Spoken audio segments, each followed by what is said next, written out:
This is an unusual talk. It's probably not nearly as useful as any of the other talks today, and it's also unusual for me to talk about this subject, but let's just go ahead. I've designed a way to convert the text of the Voynich manuscript to music. Page down.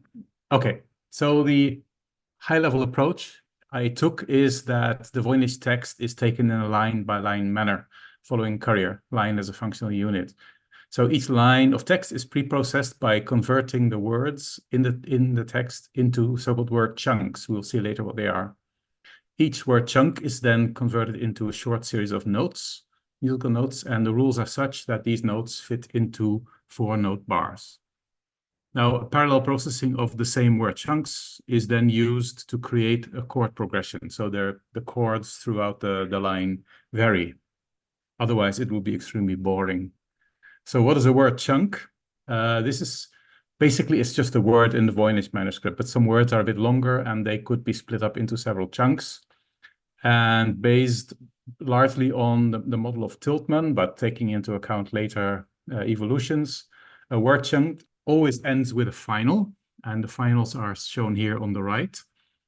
And this final can be preceded by a few root parts, and this can be 0 to 3 root parts. So if it's 0, it means it's a so-called unattached final. And the root parts are basically the part in the middle, which is the EVA D, S, CH, or SH, or the gallows, which may be preceded by a Q and which may be followed by 1 or more or 0 or more E characters. To actually create a text that has only this, some pre-processing steps are needed. So the easy ones are to convert some of the really rare characters that are shown on the left. Like EVA B, there are only a handful of them to something similar. For these 6 cases, they're all rare. And then also I have used the suggestion from Lisa that the EVA F might well be a contraction of TE and EVA P of KE. So I just substituted that in the text in order to make the text a bit more regular. This is the easy part. I did a number of more substitutions, basically because I'm not trying to translate the text, I'm trying to convert it into something that can be converted to music. Who knows, this is valid, but of course, I have no real reason to assume that. So, for example, what Stolfi called the circles, the O, A, and Y, when they're at the chunk end, they're all converted to a Y, and when they're anywhere else, they're converted to an O. So a word like shown here on the right, otali, would become otoli, or Italo would become, again, otoli. Another big change is I just converted these 2 characters, the R and the N, to their basic I shape. Now, if we take these 2 things together, then many of the finals reduce to a very simple form. So this OR just becomes OI, AR becomes OI, and so on. And in fact, there are only 5 finals left, which is the ones that are shown here on the right. This is a very nice simplification, which may not help us to translate the text again, but it's a regularization of the text that I have used here. There's more. We have these famous pedestaled gallows or intruding gallows. I have just pretended these are ligatures, and they are ligatures. So the CKH is a ligature of OKE, and CTH is a ligature of OTE. And if we do that consistently, then every possible combination of pedestaled gallows converts to something that, when used in a manuscript, leads to a valid word.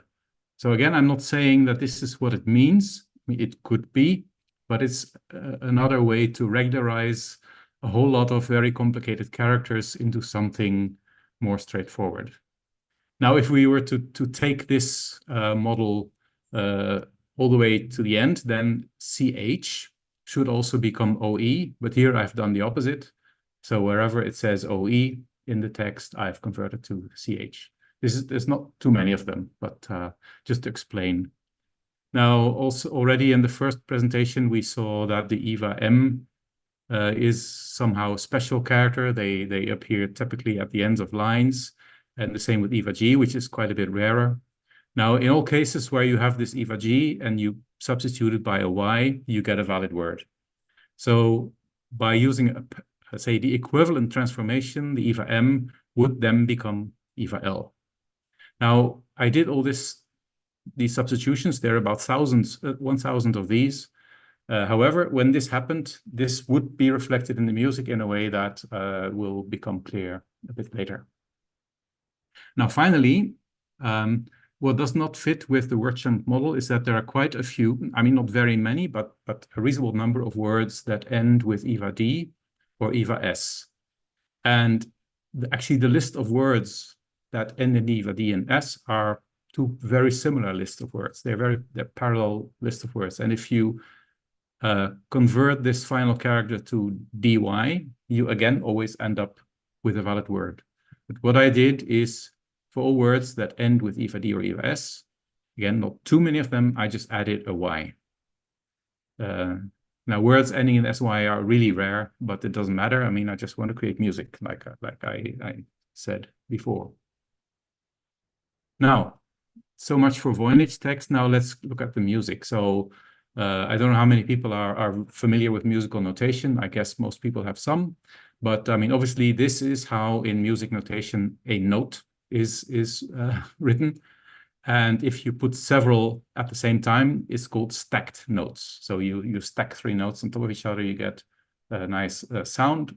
And this is a chord, which just shows that a chord is a set of stacked notes.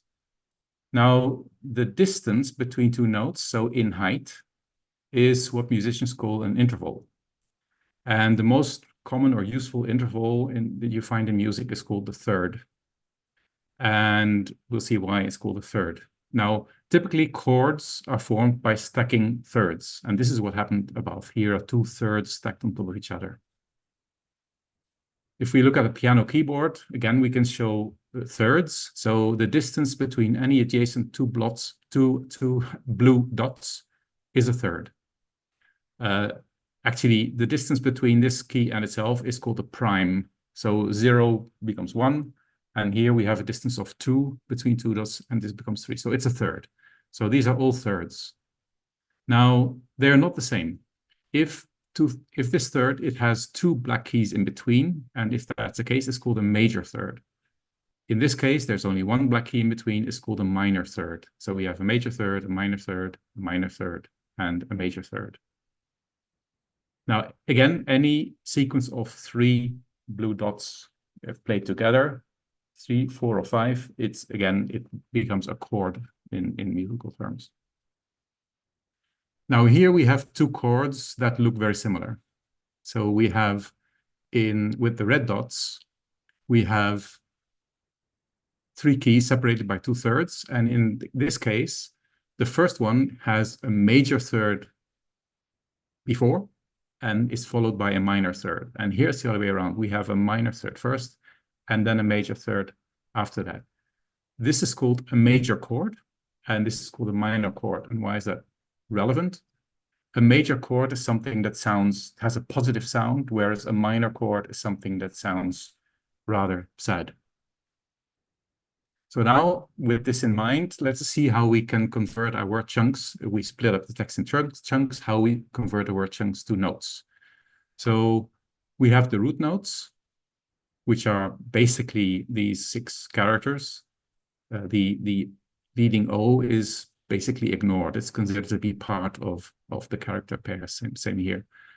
And we have the final notes. And so typically we convert the root to 1 note and the final to 1 note. We'll see later how it's done. The next thing is when there are E characters following the root note, we just stack a few notes on top of this one, on top of the root note. And finally, when there's a preceding Q, we split the root. We cut it in 2 halves and we put a small variation on top of it. We'll see again later how that is done. So the root keys are assigned to fixed notes on the keyboard. So the 2 similar gallows characters are both converted to a G, 1 octave apart because they're kind of similar. The S is mapped to the C, key, the D is mapped to the E key, and then the CH and the SH are both mapped to 2 keys because, I mean, they look like they could be 2 characters.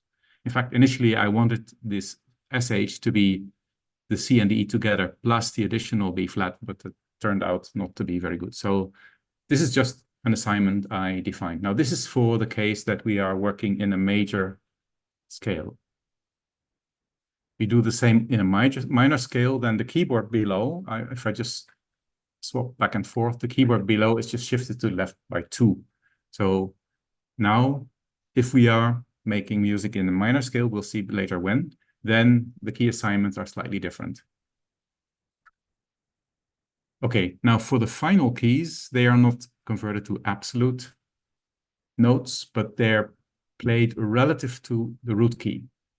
So if the root key happened to be a C, it could have been any of these, then the final is played relative to this. And we had before seen that we have reduced the finals to this very short list of possibilities, which we can map to 0, 1, 2, 3, 4. If we have a 0, we just extend the root note. So instead of playing the root note followed by another one, we just play it for 2 counts. However, in each of the other cases, if we have a 1, we go down 2, we have 2, we go 1 down 1, we go up 1, or we go up 2, depending on what is the final. I will skip what is done with unattached finals. It's complicated, and it doesn't really help. I mean, people who want to know this can go to the paper that I posted.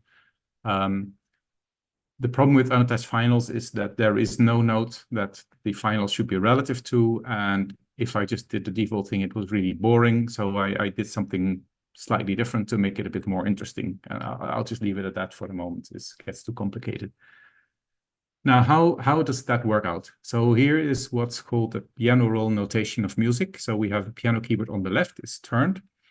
So the lower notes are here and the higher notes are here. And then to the left, we see which key is played for how long. It's like a matrix notation of music. It's quite convenient and easy to understand. So if we have a few very simple words in the manuscript, they all consist of one root, in this case the D, and one final. And so converted to EVA, it looks like this. And when we replace the finals by their number, then this is just simply these 5 codes. So we play the equivalent of the D, which is the E, and we either go 2 down, we go 1 down. In case of DY, we extend the root key, or we go up 1, or we go up 2. So this is simple. Slightly more interesting is when we have stacked notes with the E character, or we have a preceding Q. Now here, we are assuming that it's in the minor key. So again, here we still have one root and one final. So it's the OK or the K is the root. The final is, in this case, the Y is the 0. So we just extend the root note, which also turns out to be the E in the minor scale. If we have one stacked note on top from this E, we play these 2 notes together. So it's the E and the G. Sounds very nice. Here we have the same, except that now we have 2 root characters. We have the K and we have the D. We have one final. The K has 2 stacked notes. The D doesn't have any. We play 3 notes. And in order to stay aligned to the bars, we precede the 3 notes by a rest of 1 count. So this way, we always have 2 or 4 or 6 notes or counts in a bar. So the K, which turns out to be this note again, has 2 stacked notes on top. The D is a different one. And again, because of the Y, it is extended. Now, just to see the effect of having the leading Q, the thing that is done is that this K, which is sounding like this, is split in 2. It's just going up a quick step. This is a very easy to discern part in the music. So how is this all put together? So like I mentioned, every line in the text is processed independently. We use Carrier's principle, line as a functional unit. So one line of text causes one line or one item of music. The consecutive lines are separated by a rest of 2 or 4 quarter notes, just to make sure that we always end up with full bars. individual lines will be in a major or in a minor key, depending on their properties. And in particular, if this character pair, this ED appears, which is the main distinguishing between the A and B languages. If it appears, we play a minor, but the whole line is in minor. If it doesn't appear, the whole line is in major. However, if the line ends with EVA M or EVA G, which we had seen are special, it is also a minor, but we apply a thing called Picardy third, which means that the very last bar of the line is played in the major version of the minor key. The paper again has links to a YouTube video that explain this. It's something everybody knows, but you just don't know that it's called Picardy third, except the experts, of course.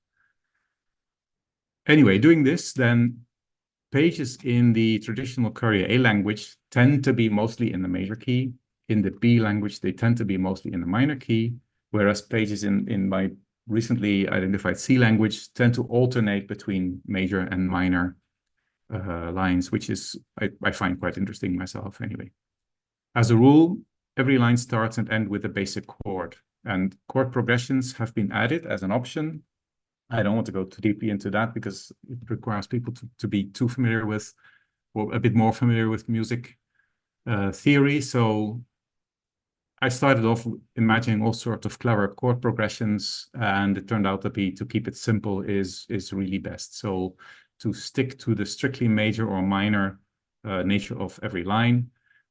If there are chord progressions, then if it's major, it only goes in step of fifths between these various chords. And if it is in minor, it goes to the equivalent minor chords. It can go back and forth between these chords according to the arrows. I mean, this is really hard to explain. People who know music theory will immediately understand it, and people who don't, it will be impossible to explain briefly. Let me try. You hear anything? Yes. Yes. Okay. So this is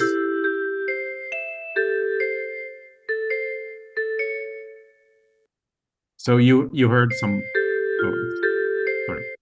So people could hear this fairly boring piece of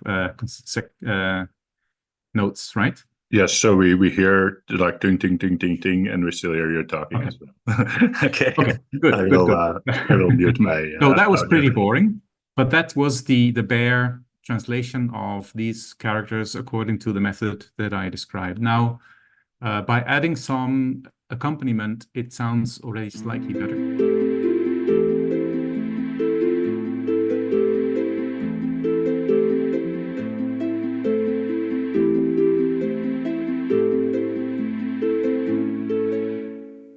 So that was the Picardy third at the end, where you could hear it go up a little bit. Now, it gets better when the chords in this line are varied according to the defined chord progression.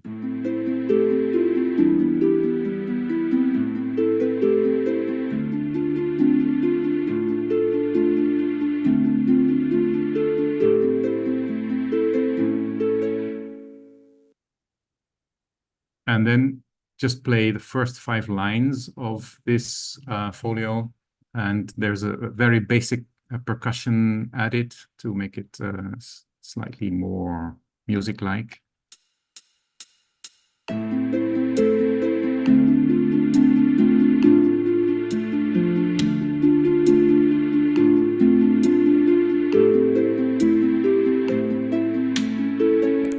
That was the first line.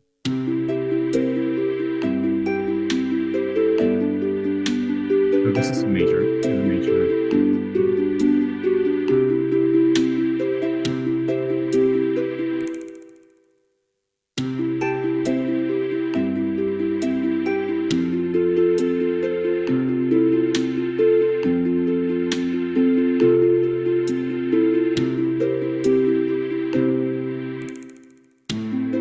This is the line we heard before.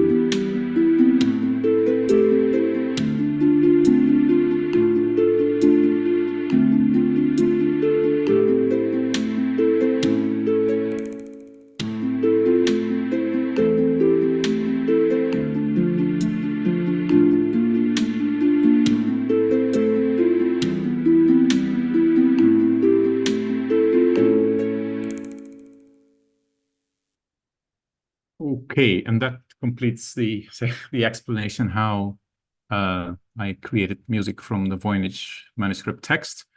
I already activated the page with the links. You'll find quite a number of pages there sorted by the type of illustration.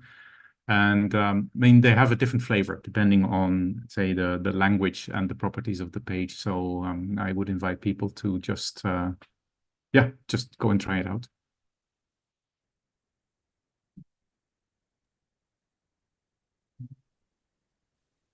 Okay, Rene, thank you. That's it was really nice to hear the music of the manuscript. Yeah, thanks for sharing that, Rene. Really cool to see how you made your method. Also, your timing is impeccable. It's exactly. Oh. How did you do? Okay. Yeah.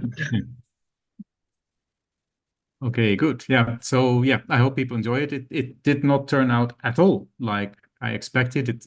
I expected far less musical stuff. But I see a question from Lisa. Let me see if observation A major.